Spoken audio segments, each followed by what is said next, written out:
Hi everybody, welcome back to my weekly Rage Fix. This is a special class on Passover. I hope I do it some diligence. Please stay tuned, this is a little longer. But the great holiday of Passover. I say the great holiday of Passover because most of the holidays actually revolve around the time that the Jews left Egypt.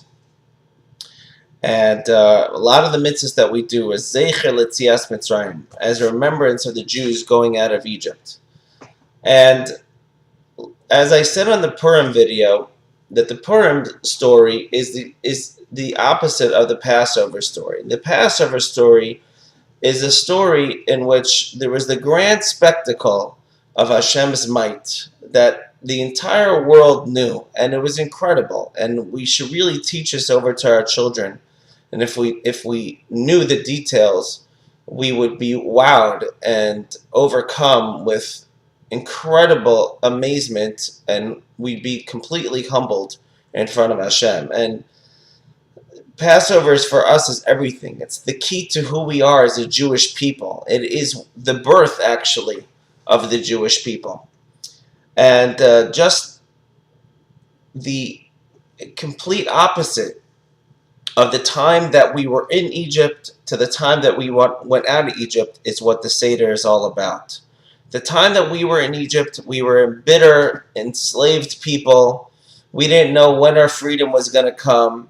And when we got out of Egypt, it was as if we woke up from this terrible nightmare and as if we woke up into an incredible dream. And the different plagues that were wrought upon the Egyptians, the splitting of the sea, were such an eye-opener, were such an incredible breath of fresh air for the Jews that things were finally turning right for them. Till now, some of them may have had some doubts. When is Hashem going to take us out? When are we going to be a free people? Joseph had promised us that a leader is going to come and said, Pakad Yivka de Lakim Eschem. Hashem will one day remember you, and He will send somebody to redeem you and take you out. And finally, that day came. And that day was an incredible day beyond our wildest imagination, the happiness that the Jewish people felt at that time.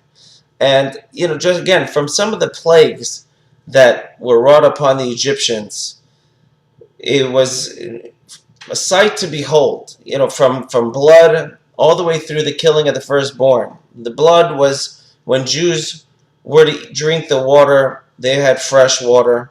Yet when the Egyptian would try to drink the exact same water, it would instantly turn to blood.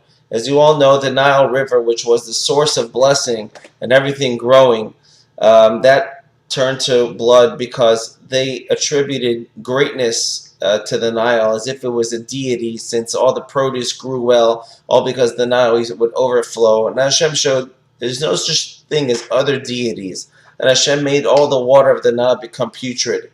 Yet when a Jew would drink from the Nile, it would be water for him, and for the Egyptian would turn blood, unless an Egyptian paid him for it. That's one of the ways how the Jews had a lot of money. And then out of the Nile, after that plague went, was this huge, ginormous frog, which came marching onto the land of Egypt, making the entire land of Egypt shake and tremble, just with every footstep that this ginormous frog would take. And people were so scared that they hit it, and as many times that they would hit it, more and more frogs would increase and jump out of it. And the frog also let out this blood-curdling scream in which a swarm of frogs flew out of its mouth. And everywhere the Egyptians turned, there were frogs here, frogs there, frogs just jumping everywhere, like the song goes. When they would try to eat, there would be frogs in the food. Where they would sleep, they would slip on frogs, they would trip on frogs, they would sleep on frogs. Their life went nuts. And then afterwards, the lice that they all suffered from was constant, unbearable scratching. Imagine trying to non-stop, terrible itching all over your body, to the wild beasts, to the plague, to the locusts that swarm, to the ultimate killing of the firstborn. And such an outcry had never gone out of Egypt before. Now, all these plagues, you should just know, in case you don't know, they were not Hashem being evil, but rather it was Hashem paying measure for measure. The Jews, they were forced into hard labor, in which all they saw was blood sores all over them. And therefore the Egyptians were also punished with blood. They were forced to have, the Egyptians were punished with terrible lice and scratching and boils because of the different work and the different work environments that they used to make the Jews work in, incredibly hot days, and if they had a blister or whatnot, the Egyptian would force him to keep working and the Jew would suffer. And as well as they also had the choshech, the darkness, which would force the Egyptians to stay in a specific position which they couldn't get out of because the Jew was forced to carry these heavy bricks on his back, and if he wanted a little respite, a little rest, he was forced to continue going, or else it would be the crack of the whip on his back, so he would be forced to stay hunched over until it was finally at the place that the Egyptian wanted it. And this continued on, and so on and so forth. And the wild animals that they were attacked by, the crocodiles and the lions and the wild donkeys and the snakes that all attacked the Egyptians, was again not for Hashem sporting with the Egyptians, but to teach the Egyptians a lesson, and to teach us a lesson, even more so. That all the times that the Egyptians used to make the Jews go out and force them to capture a lion without any weapons, just for that they should have fun, kind of like what Gladiator, but the original Gladiator days, watch the Jews go out and force them to capture lions and tigers and bears and snakes, all for their amusement, and Hashem punished them. And that is for us to look back and go and look to see how Hashem eventually takes vengeance. Look to see how Hashem eventually frees those who He wants and makes them a people. And as the Jews went out of Egypt, for them it was such an incredible day. It was kind of, in a sense, bittersweet. And that is our Seder as well. It wasn't bittersweet in the sense that they wish they could have stayed there. But it was bittersweet because they kind of like cried tears of joy at the same time.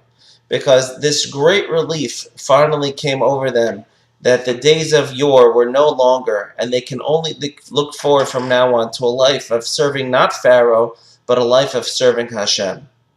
And that is ultimately what we are here as a nation for, a life to serve Hashem. People ask, what kind of freedom did the Jews get? After all, first they had to listen to all of Pharaoh's commandments, and now Jews have to listen to God's commandments. What's the difference? But as everybody knows, the difference is so obvious. Depends who is dictating. When an evil Pharaoh is only interested in himself and his own pleasures and glory is above you and dictating to your life, it's going to be a terrible, terrible life. But when Hashem, who is only good and only acts with kindness, is telling you how to live your life, it's the best thing in the world.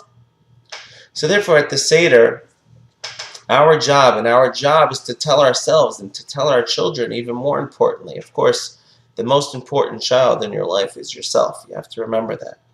And you have to tell this lesson to yourself. And after you tell it to yourself and you feel it and your children see that you feel it, then they'll get it as well. And those feelings are feelings of, it's a double-sided coin for us. I don't know if that makes sense, because all coins are double-sided. But it's a two-sided coin anyway. On the one hand, we have to remember the bitter sufferings that we have.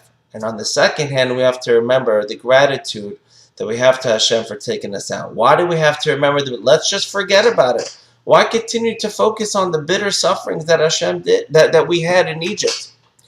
The answer is that it'll help you more appreciate the fact that you're free.